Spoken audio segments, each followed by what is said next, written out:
Hello and welcome to our YouTube channel everybody. Today in this quick tutorial, I will be walking you through how to fix your iCloud email isn't receiving mails. First things first, to begin with, go and open your settings app.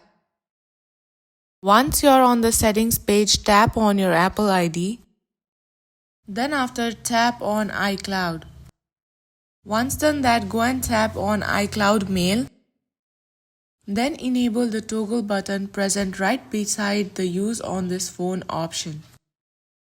Once you've completed the steps, go back to Settings home page. Now that you're on the home page, tap on the search bar and then search for Fetch New Data. Then go and select it.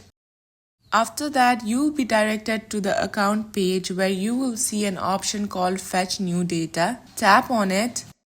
Then enable the push toggle button if it's turned off.